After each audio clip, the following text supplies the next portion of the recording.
WhatsApp beauty family, स्वागत है सभी भाइयों का ब्रांड न्यू धमाकेदार मानवा के साथ। इसका नाम है द ग्रेटेस्ट स्टेट डेवलपर। ये बहुत ही लाजवाब मानवा होने वाली है क्योंकि रेटिंग के मामले में इसने टीबेट और ओआरवी जैसी मानवास को भी पीछे करके रखा है। ये स्टोरी लॉयड नाम के बंदे की है जो कि एक वेब नॉवेल में घुस चुका है, यानी कि दूसरी दुनिया में। लॉयड एक नोबल फैमिली से है लेकिन गरीब, उल्टा इन लोगों के ऊपर बहुत बड़ा कर्जा है। लॉयड का नाम पुरानी दुनिया में सुहो किम था जो कि एक नॉर्मल सा सिविल इंजीनियर स्टूडेंट हुआ करता था, लेकिन अब नहीं। एक दिन जैसे ही सुहो किम अपनी आंखें खोलता है, इस बंदे की पूरी दुनिया ही चेंज हो जाती है। सुहो किम एक वेब नोवेल की दुनिया में आ चुका है जहां पर इसका नाम लॉयड फ्रंटेरा है। एक सिस्टम विंडो लॉयड को जगाने की कोशिश कर रही होती है क्योंकि ये बंदा सड़क पे ऐसे ही पड़ा है। ओए जाग जाओ, एब्सोल्यूट बीइंग की तरफ से तुम अब इस वेब नोवेल के कैरेक्टर बन चुके हो। लॉयड कहता है, क्या ये तो वही वेब नोवेल है जिसे कि मैं कल रात को पढ़ रहा था? कहीं मैं किसी और दुनिया के अंदर तो नहीं आ चुका हूँ जैसा कि मैंने कई सारी वेब नॉवेल्स में पढ़ा है? अरे यार, यहाँ पर कितनी ठंड है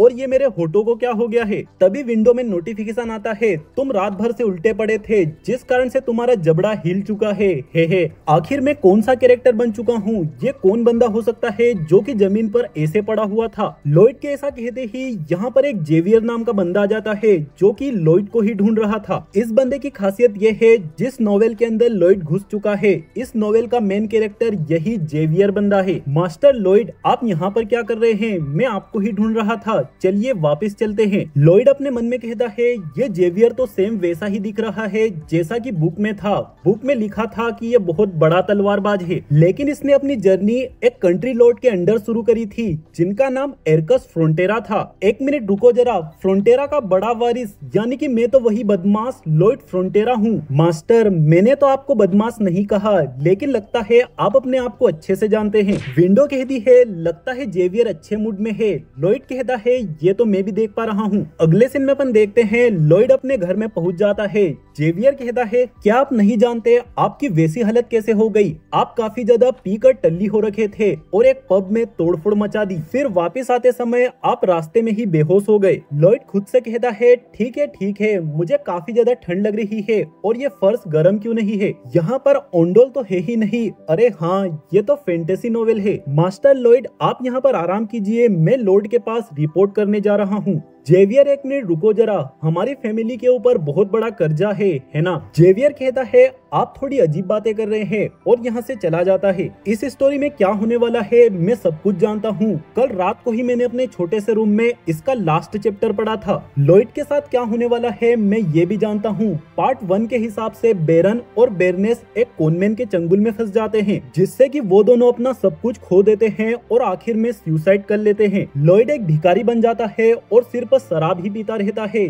जिस कारण से बाद में वो भी मर जाता है। अरे यार, इतना ज्यादा रईस होने का मतलब क्या निकला जब मेरी ये वाली लाइफ भी इतनी ज्यादा दुखी है? यही सोचकर लॉयड चिल्लाने लग जाता है। तभी विंडो में नोटिफिकेशन आता है, एब्सोल्यूट की तरफ से तुम्हें एक रैंडम विश दी गई है। लॉयड कहता है, आखिर ये एब्सोल्यूट कौन है और मैं किसी और की बॉडी में कैसे आ गया हूँ? अगले सीन में अपन देखते हैं सुबह हो चुकी होती है और लॉयड की मदर आती है लॉयड के पास। लॉयड की मदर का नाम मार्बेला फ्रंटेरा होता है जो कि कहती है, कल रात तुमने पब में बहुत तोड़फोड़ मचाई है, मैं तुमसे विनती करती हूँ प्लीज जाओ जाकर पब वालों से माफी मांगो। लगता है जो इस बॉडी ने कारनामे किए हैं उन्हें मुझे ही ठीक करना होगा। ठीक है, मैं जाकर माफी मांग लूंगा। लॉयड की बात सुनकर ये दोनों हैरान हो जाते हैं क्योंकि इनको बिल्कुल भी उम्मीद नहीं होती कि लॉयड माफी मांगेगा। अगले सीन में अपन देखते हैं जेवियर और लॉयड टाउन में चले जाते हैं। जितने भी लोग यहाँ पर लॉयड को देख रहे होते हैं सबके सब बहुत तेजी से भाग रहे होते हैं और छुप रहे होते हैं। ओए ब्रो, क्या कर रहा है? जल्दी से भाग यहाँ से, उससे नजरें मत मिला। विंडो कहती है, सारे के सारे विलेजर्स तुमसे नफरत करते हैं। हाँ, ये तो मुझे भी दिख रहा है। बाय द वे जेवियर, तुम मेरे साथ क्यों आए हो? जेवियर कहता है, लॉर्ड ने मुझे कहा है आपकी देखरेख करने का ताकि कल जैसा दोबारा ना हो। क्लियर बात है, मैं विलेजर्स को आपसे प्रोटेक्ट कर रहा हूँ। लॉयड अपने मन में कहता है, लगता है सबसे पहले तो मुझे अपनी इमेज सुधारनी होगी ताकि जब मैं भिखारी बनूंगा कम से कम ये लोग मुझे खाना तो ऑफर करेंगे। या फिर नहीं, मुझे अपनी फैमिली का कर्जा उतारने पर ध्यान देना चाहिए ताकि मैं अपनी लाइफ मजे से जी सकूं। क्या मेरे पास कोई चीट कोड या स्किल वगैरह नहीं है जिससे कि मेरी मदद हो सके? लॉयड के ऐसा सोचते ही ही विंडो फिर से सामने आ जाती है, जहाँ पर लॉयड की दो स्किल्स होती है। ये दोनों स्किल्स इतनी ज्यादा बेकार है भाई, इससे अच्छा तो इसे मौत क्यों नहीं आ जाती। मास्टर लॉयड अब उधर किधर जा रहे हैं? पब तो इधर की साइड पर है। क्या आपने माफी मांगने के बारे में झूठ कहा था? अरे नहीं नहीं, ये बात नहीं है, मैं तो बस ऐसे ही कुछ सोच रहा हूँ। लॉयड की हरकतों के कारण जेवियर को थोड़ा बहुत शक हो रहा होता है, क्योंकि लॉयड की हरकतें पूरी तरीके से बदल चुकी है। लॉयड और जेवियर पब के अंदर इंटर हो जाते हैं, जहाँ पर सचमुच में कुछ ज्यादा ही तोड़फोड़ मची है। लॉयड पब ओनर के सामने जाकर बैठ जाता है। प्लीज मुझे माफ कर दीजिएगा, जो कुछ भी हुआ सारी मेरी गलती थी। पब ओनर डरते हुए कहता है, मास्टर लॉयड प्लीज मैं आपसे उम्मीद करता हूँ ऐसी बातें मत कीजिए। लॉयड अपने मन में कहता है, ये तो और भी ज्यादा डरने लग गया है, ये सोचकर कि ये घटिया इंसान इतना अच्छा कैसे बन गया। मुझे थोड़ा रूडली बात करनी चाहिए ताकि मैं नेचुरल फील हूँ। वेल मुझे माफ करना। मास्टर लॉयड ठीक है, आपको माफी मांगने की कोई जरूरत नहीं है। अगले सीन में अपन देखते हैं, जेवियर कहता है, भले ही आपने उससे माफी मांगी लेकिन वो खुश बिल्कुल नहीं लग रहा था। कल रात को आपने जो कुछ भी तोड़ा फोड़ा था वो सब उस पब ओनर ने अपनी मेहनत की कमाई से खरीदा था। उस पब ओनर को तब तक शांति नहीं मिलेगी जब तक उसके सामान की भरपाई नहीं हो जाती। लॉयड अपने मन में कहता है, हमारे खुद के ऊपर इतना कर्ज है और उल्टा मैं उसकी भरपाई कहां से करूं। जेवियर कहता है, सिर्फ इतना ही नहीं, उस इंसान की मदर भी ठंड के कारण बीमार है, आप नहीं जानते उसके ऊपर क्या बीत रही है। लॉयड मन में कहता है, पब के अंदर भी ठंड लग रही थी, एक अकेली चिमनी से पूरी बिल्डिंग को गर्म नहीं रखा जा सकता। कोई बूढ़ा आदमी इतनी ठंड को कभी बर्दाश्त नहीं कर सकता। इन लोगों के पास तो ओंडोल भी नहीं है। एक मिनट रुको जरा, आइडिया, इस वर्ल्ड में तो ओंडोल है ही नहीं, अगर मैं बना दूं तो वो जरूर से बिक जाएंगे। बदमाश लॉयड ऐसा कुछ कभी नहीं कर सकता है, लेकिन सुहो किम जरूर से कर सकता है। मैं एक सिविल इंजीनियर स्टूडेंट हूँ और जब मैं मिलिट्री में था उस दौरान मैंने खुद से घर बनाया था। मैंने कंस्ट्रक्शन साइट पर भी दिन रात काम किया है। लगता है मेरा काम तो हो गया, इससे मैं बेरन का कर्जा भी उतार सकता हूँ। जेवियर चलो मेरे साथ, वापस पब में चलो। जेवियर कहता है, क्यों? लॉयड कहता है, मेरा पहला ऑर्डर लेने के लिए। और लॉयड कैसा कहते ही विंडो में नोटिफिकेशन आते हैं, तुम्हारी असली जर्नी शुरू हो चुकी है, आरपी सिस्टम भी एक्टिवेट कर दिया गया है। जरूरी कैरेक्टर्स के साथ रिलेशनशिप इंप्रूव करके तुम आरपी पॉइंट्स कमा सकते हो। इस वक्त तुम्हारे पास 0 है। आखिर ये रिलेशनशिप पॉइंट्स क्या है? अगर मैं जेवियर के देखूं तो ये तो -30 है, ये तो बहुत ही ज्यादा कम है। इसका मतलब समझ रहे हो दोस्तों, भले ही जेवियर मास्टर करते रहता है लेकिन मन में तो लॉयड को जरूर गालियां देता होगा। लॉयड जेवियर के जरिए आरपी पॉइंट्स कमाने की कोशिश करता है। जेवियर सुनो जरा, मेरे हिसाब से तुम बहुत ही गुड लुकिंग हो। जेवियर कहता है, ये बात तो मैं ऑलरेडी जानता हूँ। और जेवियर की अप्रूवल रेटिंग एक और पॉइंट नीचे चली जाती है। ये क्या, ये और भी नीचे कैसे हो गई? मुझे इसे ऐसे ही छोड़ देना चाहिए, जल्दीबाजी करने से और भी खराब हो सकती है। अगले सीन में अपन देखते हैं, लॉयड इस पब ओनर के सामने बैठा होता है एक कॉन्ट्रैक्ट के साथ। मैं एक बिल्डर हूँ और तुम एक खरीदार हो। मैंने यहाँ पर तुम्हारा डैमेज और कंस्ट्रक्शन की फी दोनों लिख दी है, अब यहाँ पर साइन करो। पब ओनर कोई भी रिएक्शन नहीं देता क्योंकि पब ओनर को लॉयड पर शक हो रहा है। मैं इसे आसानी से नहीं जाने दे सकता, मुझे अपनी बदमाश इमेज का इस्तेमाल करना चाहिए। ओए कम ऑन, हम एक दूसरे को जानते हैं, हमें भरोसा रखना चाहिए, है ना? पब ओनर न चाहते हुए भी साइन कर देता है। सिस्टम विंडो कहती है, तुम तो सचमुच में बहुत बड़े कचरे हो। मुझे अपना पहला ऑर्डर मिल चुका है सर, आपने बिल्कुल सही डिसीजन लिया है। हे। अगले सीन में अपन देखते हैं, लॉयड पब के पीछे आ जाता है और यहाँ पर अपना काम शुरू करने वाला है। मास्टर लॉयड, आपने उस पब ओनर से जबरदस्ती साइन कराई है, क्या आप उसे किसी नई तरह से परेशान करने वाले हैं? ये तुम क्या कह रहे हो? क्या तुमने कॉग्निटिव डिस्टॉर्शन के बारे में नहीं सुना है? अगर तुम किसी के पास्ट के बिहाफ पर किसी को जज करते हो तो तुम्हारे दिमाग में नेगेटिविटी घुस सकती है। लेकिन सर, ये तो मेरा कोई अंदाजा थोड़ी ना है, ये तो एक्सपीरियंस और स्टेट्स है। जेवियर, एक्सपीरियंस और स्टेट्स भी तो पास्ट से ही निकल कर आती है। ये सुनकर जेवियर की बोलती बंद हो जाती है। ये क्या है? क्या ये हमेशा से ही इतनी सटीक बातें करते हैं? मैं उनके चेहरे पर स्माइल देखना चाहता हूँ, पब ओनर और उसकी मदर के चेहरे पर। ऐसा कहते हुए लॉयड अपने घर बनाने के काम पर जुट जाता है और 1 हफ्ते तक बहुत कड़ी मेहनत करता है। ये देखकर जेवियर को हैरानी होती है, ये तो सचमुच में कुछ बना रहे हैं। क्या ये सच्ची में पब ओनर को खुश करना चाहते हैं? लेकिन ये तो इम्पॉसिबल है, बदमाश लॉयड फ्रंटेरा ऐसा कर ही नहीं सकता। अरे यार, ये शरीर बहुत कमजोर है, लेकिन मेरे पास आराम करने का बिल्कुल टाइम नहीं है। लॉयड की कड़ी मेहनत को देखकर जेवियर मदद करने का डिसाइड करता है। बताइए मुझे, आपको क्या चाहिए? मुझे लकड़ियों के छोटे टुकड़े चाहिए, लगभग इतने बड़े बड़े। ऐसा सुनते ही जेवियर लकड़ियों के ब्लॉक्स को स्क्वायर शेप में काट देता है एक कुल्हाड़ी की मदद से। जेवियर जेवियर शुरुआत से ही काफी स्किलफुल बंदा है, क्योंकि आगे जाकर ये बेस्ट स्वॉर्डमैन बनने वाला है। वो अगर ऐसी तलवारबाजी हो तो किसी को मॉडर्न इक्विपमेंट्स की जरूरत ही नहीं पड़े। जेवियर जब ये काम हो जाए खोदना शुरू कर देना। जेवियर अपने मन में कहता है, क्या थैंक्स कहने की बजाय ये मुझे और काम बता रहे हैं। विंडो कहती है, जेवियर को अपने डिसीजन पर रिग्रेट हो रहा है। तुम मेरी मदद करोगे क्योंकि तुम भी जानना चाहते हो आखिर मैं करने क्या वाला हूँ, है ना। तुम सचमुच में ये जानना चाहते हो कि आखिर में क्या होगा, इसीलिए हमें इस काम को जल्दी खत्म करना है। ये तो तुम भी जानते हो काम जल्दी कैसे खत्म होगा, हमें साथ मिलकर करना होगा। हे क्या ही तो चालू बंदा है, बेचारे को लपेट लिया। ये सचमुच में पूरी तरह से बदल चुके हैं, लेकिन इनके पास्ट के कारण इन पर भरोसा करना बहुत मुश्किल है। काफी देर मेहनत करने के बाद इनका काम कंप्लीट हो जाता है और एक ऐसा घर बनके तैयार हो जाता है जिसमें ओंडोल मैकेनिज्म है। ये बहुत ही बढ़िया मैकेनिज्म होता है जिसके अंदर गर्म हवा को जमीन के अंदर रखा जाता है। लॉयड अपना लोगो भी तैयार कर लेता है और इस घर के माथे पर चिपका देता है। जेवियर अब टाइम आ चुका है ये देखने का कि मैं पब ओनर के साथ क्या करता हूँ। अगले सीन में अपन देखते हैं पब ओनर और उसकी मदर ओंडोल वाले रूम के अंदर होती है। पब ओनर की मदर को बहुत अच्छा फील हो रहा होता है। ओ माय गॉड, गरम है गरम है, आखिर ये कैसे पॉसिबल है।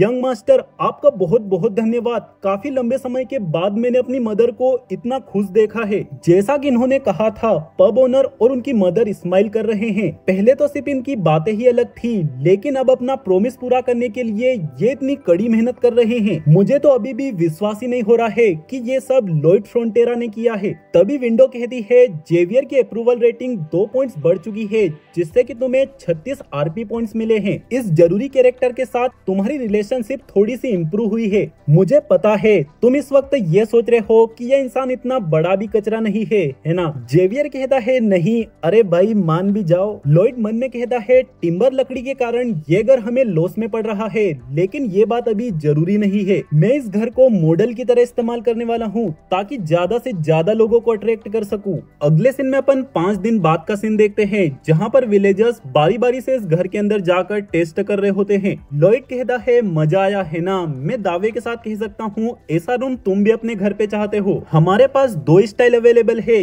या तो तुम नया रूम बनवा लो या फिर अपने घर को ही रिमॉडल करवा लो। अगर तुम दोनों ऑर्डर करते हो तो मैं तो तुम्हें 10% ऑफ दूंगा। इस विलेजर को भी लॉयड पर बिल्कुल भी भरोसा नहीं है और डर रहा होता है। लॉयड अपनी बदमाश इमेज का इस्तेमाल करता है, ओए क्या तुम्हें मुझ पर भरोसा नहीं है, ये कीमत तो इतनी कम है जैसे कि मैं तुम्हें फ्री में ही दे रहा हूँ। लॉयड के ऐसा कहते ही यहाँ पर लॉयड के फादर की एंट्री हो जाती है, जिनका नाम है एरकस फ्रोंटेरा। लॉयड तुम ये विलेजर्स के साथ क्या कर रहे हो। अगले सीन में अपन देखते हैं लॉयड के फादर लॉयड को वापस घर ले आते हैं और खाना खा रहे होते हैं। मेरी बात ध्यान से सुनो, आखिर तुम इस बार क्या करने पर तुले हुए हो। लॉयड कहता है, पब ओनर ने मुझे ओंडोल रूम ऑर्डर किया था, इसीलिए मैंने बना कर दिया। बाकी तो आप जानते ही है, अब और भी विलेजर्स मुझे ऑर्डर दे रहे हैं। लॉयड वो ऐसे लोग हैं जिनका कि हमें ख्याल रखना है। अगर तुम उन लोगों से झूठ बोल रहे हो और उन्हें धोखा देने वाले हो तो मैं बिल्कुल भी बर्दाश्त नहीं करूंगा। आपको चिंता करने जैसी कोई बात नहीं है, क्योंकि मेरा ऐसा कोई इरादा नहीं है। अगर आपकी बात कंप्लीट हो चुकी है तो मैं यहाँ से जा रहा हूँ। लॉयड यहाँ पर रूडली बात करने की कोशिश कर रहा होता है ताकि अपने फादर के सामने नेचुरल फील हो। लॉयड क्या तुम ये सब इसलिए कर रहे हो क्योंकि तुम भी जानते हो हमारी फैमिली की सिचुएशन कितनी डाउन चल रही है। तुम खामखा चिंता मत करो, मैं जल्द हम सभी को इस परेशानी से बाहर निकाल लूंगा, इसीलिए तुम्हें इन्वॉल्व होने की कोई जरूरत नहीं है। लॉयड के मुंह से ये बात सुनकर सुहो की अपनी पुरानी मेमोरीज ताजा हो जाती है। पास्ट लाइफ में सुहो के फादर ने भी सेम यही बात कही थी, लेकिन वो कुछ भी बेटर नहीं कर पाए थे और इन लोगों को काफी स्ट्रगल करना पड़ा था। लॉयड अपने मन में कहता है, मैंने ये शब्द पहले भी सुन रखे हैं, आप झूठ बोल रहे हो, कुछ भी ठीक नहीं चल रहा है। पैसों के कारण से मैं अपनी हालत उतनी ज्यादा बेकार दोबारा नहीं होने दे सकता। दोस्तों एक बात तो क्लियर है, इस बंदे ने अपनी पिछली लाइफ में बहुत गरीबी देखी है। लॉयड अपने फादर से कहता है, प्लीज हार मत मानिएगा, क्योंकि मैं भी नहीं मानने वाला, और यहाँ से चला जाता है। बाहर जाते हुए लॉयड अपने मन में कहता है, मेरे पास 32 ए स्टाइल और 57 बी स्टाइल्स के ऑर्डर आए हैं। मेरे पास कंस्ट्रक्शन के लिए आधे पैसे भी आ चुके हैं। भाई इस बंदे ने सभी को डरा के ही मनाया होगा। तभी लॉयड की नजर 2 बंदों के ऊपर पड़ती है जो कि लॉयड के फादर से अपने उधारी के पैसे वसूल करने आए हैं। लॉयड अपने फादर और इन दोनों के बीच की बात को छुप कर सुन रहा होता है। लॉयड इन दोनों उधारी वाले बंदों को पहचान जाता है क्योंकि लॉयड ने स्टोरी जो पढ़ के रखी है। एक शैतानी स्माइल के साथ लॉयड वापस अपने रूम में चला जाता है, जहाँ पर सिस्टम की मदद से वो स्किल्स खरीदने लग जाता है। जो कुछ भी लॉयड को आता है ये सिस्टम पूरी तरह से स्कैन कर लेता है और लॉयड के सामने 2 स्किल्स प्रेजेंट करता है। लॉयड के पास टोटल 36 आरपी पॉइंट्स होते हैं, जिससे कि वो इन दोनों स्किल्स को खरीद लेता है। दोनों स्किल्स कंस्ट्रक्शन से रिलेटेड होती है। पहली स्किल की मदद से लॉयड किसी भी जगह का सर्वे कर सकता है। दूसरी स्किल की मदद से किसी भी बिल्डिंग का बेसिक डिजाइन बहुत ही आसानी से बनाया जा सकता है। इन दोनों स्किल्स की मदद से मेरा काम तो आसानी से आगे बढ़ेगा, लेकिन जेवियर अकेला काफी नहीं है कंस्ट्रक्शन पूरा करने के लिए। अगर मैं अपने नॉलेज की मदद से बड़ी बड़ी मशीन्स को समन कर पाता तो बहुत ही अच्छा हो जाता। तभी विंडो कहती है अगर तुम कुछ समन करना चाहते हो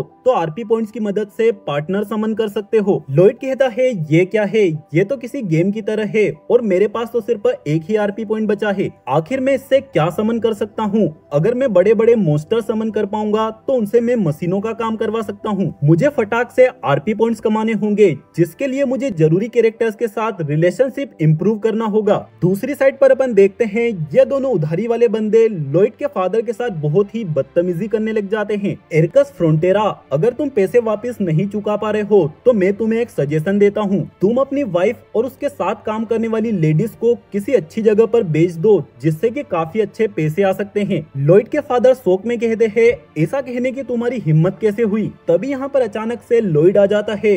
ओए गुब्बारे, जस्ट बिकॉज तुमने पैसे दे रखे हैं इसका मतलब ये थोड़ी ना कि तुम अपने मैनर्स भूल जाओ। गुब्बारा कहता है तुम तो वही बदतमीज बड़े बेटे हो, हमारे डिस्कशन को खराब मत करो। लॉयड कहता है ब्ला ब्ला भाड़ में जाओ, मुझे अपना वारंट शो करो। रॉयल फैमिली और नोबल फैमिली एक्ट के हिसाब से किसी भी नोबल को अपने अधिकारों को बचाने का पूरा अधिकार होता है। मेन बात यह है किसी भी नोबल फैमिली के अंदर बिना वारंट के घुसना इलीगल है। ओए ये क्या बकवास कर रहे हो? हमने तो ऐसे किसी भी कानून के बारे में नहीं सुना है। अच्छा तो तुम दोनों को नहीं पता है, चलो साथ में पता करते हैं। जेवियर आगे आओ, इन दोनों के हाथ काट दो। डर के मारे दोनों बंदे कहते हैं तुम ठीक नहीं कर रहे हो, तुम्हें पछताना पड़ेगा, और यहाँ से भाग जाते हैं। लॉयड, जेवियर ये तुमने क्या किया? हमारे पास तो बिल्कुल भी पैसे नहीं है उन दोनों को चुकाने के लिए। कोई बात नहीं, मेरा प्लान था कि मैं आपको सारे पैसे इकट्ठा दूं, लेकिन इनसे इस महीने का इंटरेस्ट तो चुक जाएगा। लेकिन ये तो ऑर्डर्स के पैसे हैं जो कि तुमने हमारे लोगों से ही लिए हैं,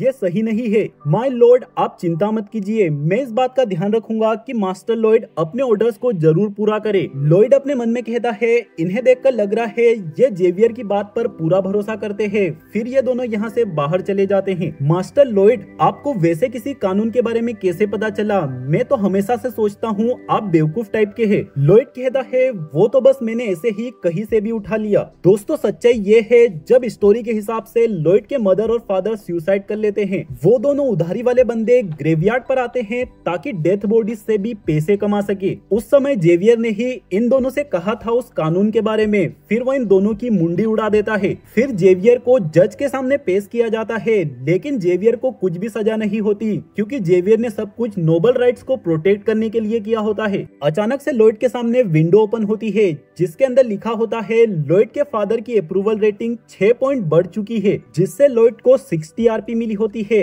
अब लॉयड के पास 61 आरपी हो चुकी है। भाई ये बंदा क्या ही स्माइल करता है, इसकी स्माइल से ही मुझे हंसी आने लग जाती है। अगले सीन में अपन देखते हैं रात के टाइम पर लॉयड अकेले ही एक जगह पर खड़ा होता है। लॉयड किसी को समन करने के लिए समन गेम को एक्टिवेट कर देता है। एक बार खेलने की कीमत 50 पॉइंट्स है। ओ माय गॉड, वो ये तो एक मैजिक सर्कल है, कितना ज्यादा लाजवाब है, लेकिन इतना छोटा क्यों है? लॉयड के देखते देखते ही इसके अंदर से एक चूहा बाहर आ जाता है। बाबा ये क्या बवासीर है, ये तो किसी भी काम का नहीं है। ऐसा सुनकर चूहा दुखी हो जाता है। चूहा कहता है पोडोंग पो डो डोंग, क्या कहा तुमने? तुम बेकार नहीं हो, तुम मेरी मदद कर सकते हो। पो डो डोंग, अच्छा ऐसी बात है तो फिर मुझे दिखाओ तुम क्या कर सकते हो। ये चूहा अपने मुंह के अंदर से यूजर मैनुअल निकालता है जिसके अंदर लिखा होता है पोडोंग एक प्यारा हैमस्टर है, इसे बड़े प्यार से रखना। सनफ्लावर का लाल बीज खिलाने से 12 घंटों के लिए इसका साइज बढ़ जाएगा, नीला बीज खिलाने से इसका साइज वापस छोटा हो जाएगा,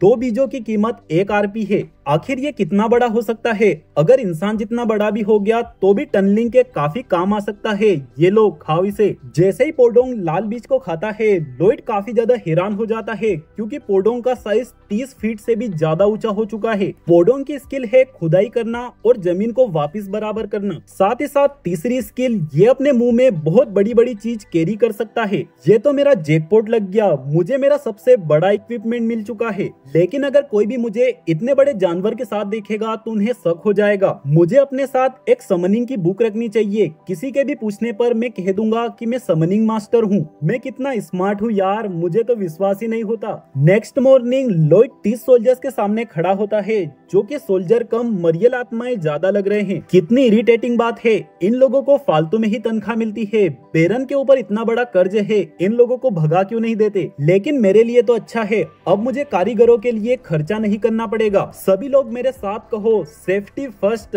सेफ्टी फर्स्ट, हाँ फर्स्ट। सुनो सभी, तुम सभी सोल्जर्स हो, आर्मी के हिस्से। आर्मी का काम होता है काम करना। क्या तुम उस मिट्टी को देख रहे हो? मैंने रात भर जग के उसे खोदा है। हमारा काम है ओंडोल बनाना, इसीलिए इस मिट्टी को सभी लोग मिलकर कंस्ट्रक्शन साइट तक पहुंचाओ। सोल्जर्स को काम करने के नाम से भी डर लग रहा होता है, लेकिन लॉयड को भी इस बात का पूरा अंदाजा था। तभी यहाँ पर न्यूमैन नाम के एक बंदे की एंट्री होती है, जो कि सीनियर नाइट की पोस्ट पर है। मास्टर लॉयड, आपने मेरे आदमियों को यहाँ क्यों बुला कर रखा है? लॉयड अपने मन में कहता है, मैं जानता था कि ये यहाँ पर जरूर से आएगा। इस जगह पर 3 नाइट्स मौजूद है। सबसे पहला न्यूमैन, फिर इसके अंडर में बेयर्न, फिर आता है हमारा जेवियर एशराहान। बुक की स्टार्टिंग में जब ई स्टेट बर्बाद हो गई थी, जेवियर और बेयर्न ये दोनों आखिर तक वफादार थे। लेकिन हमारे इस दोस्त न्यूमैन ने बेरन को धोखा दिया और भाग गया। न्यूमैन ने चोर लोगों को इंफॉर्मेशन बेची थी, फिर बेरन को बहुत बड़े कर्जे में छोड़कर भाग गया।